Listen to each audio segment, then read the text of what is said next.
Hi everyone, today we will talk about how to solve Facebook pixel issue.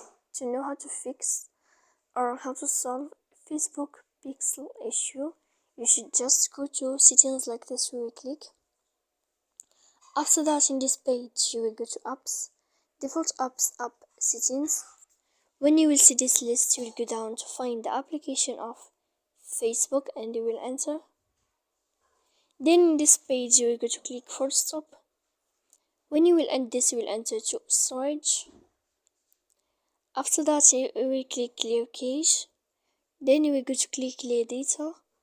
And when you will end all this stuff here, as you see, you can turn off your phone. So please don't forget to support us by like and subscribe. See you next time in another video. And thank you for your attention.